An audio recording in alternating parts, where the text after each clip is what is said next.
नमस्कार। बीएससीआईपीएफ की श्रृंखला में आपका बहुत बहुत स्वागत करती हूँ। हम अब तक बहुत अलग अलग विषयों पर चर्चा कर चुके हैं। फिर म्यूचुअल फंड्स का मतलब क्या, स्टॉक मार्केट्स का मतलब क्या, सेक्टोरल एनालिसिस किस तरीके से करना चाहिए, इकोनॉमी के बारे में भी जानने का प्रयास किया। लेकिन ये एक थंब रूल है जो सामान्य निवेशक यदि हमारे जहन में हमेशा के लिए रख ले तो बेसिक कैलकुलेशन या नंबरों के साथ दोस्ती करने में उसको काफ़ी आसानी हो सकती है।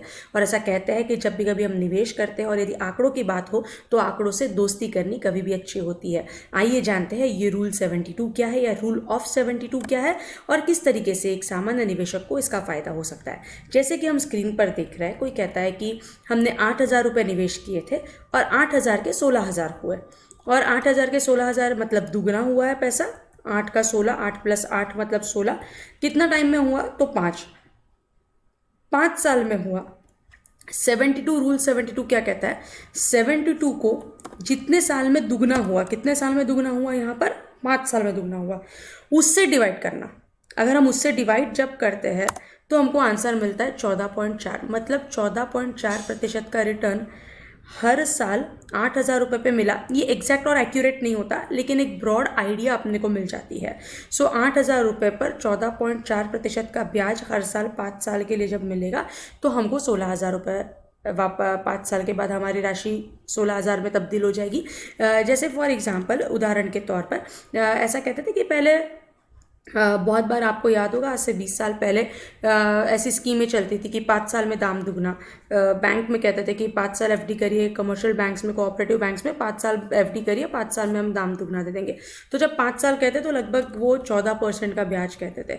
और आज की तारीख में जब एफडी का रेट 5.5% है लगभग, और अगर हमको रूल 72 का उपयोग यहाँ करके देखना है कि कितने साल में पैसा दुगना होगा, या नेशनल सेविंग सर्टिफिकेट्स हो या किसान विकास पत्र हो, इसमें से कुछ, या फिर अलग अलग जो बचत की योजनाएं हमने देखी, ऐसे कुछ उनमें से भी कोई स्कीम्स थी कि जो पैसा दुगना करने के लिए इस्तेमाल होती थी।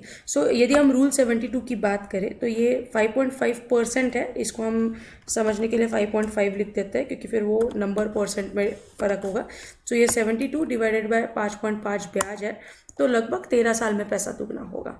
अगर किसान विकास पत्र, नेशनल सेविंग सर्टिफिकेट कहता है कि हम 10 साल में दुगना करके देंगे, 10 साल 4 महीने में दुगना करके देंगे, ऐसी स्कीम है। तो जब हम इसको 10 कर देते हैं तो वो 7.2% का रिटर्न दे रही है। तो जहाँ पर हमें बैंक 5% का रिटर्न दे रही है, 5.5% का रिटर्न दे रही है, वही कोई अगर बचत करने वाली योजना हमें 10% का रिटर्न दे रही है, ताकि, या फिर 7% का रिटर्न दे रही है, सॉरी, ताकि 10 साल और 4 महीने में पैसा दुगना होगा, तो निस्संदेह हम इन दोनों का तुलना कर सकते हैं, 5.5 और 7.2% का। इस तरीके से रूल 72 का उपयोग हम हमारे निवेश करने के लिए कर सकते हैं। एक ब्रॉड आइडिया आ जाती है कितने साल में पैसे दुगने होंगे, या इतने साल में पैसे दुगने हो रहे हैं तो कितना परसेंट रिटर्न मिला। ये फिर दोहराऊंगी कि ये एक्यूरेट नहीं है, लेकिन फिर भी कैलकुलेशंस करने के लिए और चीज़ें समझने के लिए इसका उपयोग हम इस तरीके से ज़रूर कर सकते हैं। आपको हमारे सत्र पसंद आ रहे, बहुत बहुत धन्यवाद। कमेंट सेक्शन में अपना नाम और ईमेल एड्रेस लिखना मत भूलिएगा। ये सारे सत्र आप तक बीएससी आईपीएफ और सेबी लेकर आ रहा है, तो सत्र के अंत में उन्हें भी आपको धन्यवाद बोलना है। और यही विषय इंग्लिश और मराठी में भी उपलब्ध है। यूट्यूब चैनल पर जाकर आप देख सकते हैं और वो विषय समझ सकते हैं। तो आज हमने रूल 72 के बारे में जाना। अगले सत्र में ऐसे किसी रोचक जानकारी के साथ आपसे मुलाकात होगी। तब तक बने रहिए। धन्यवाद।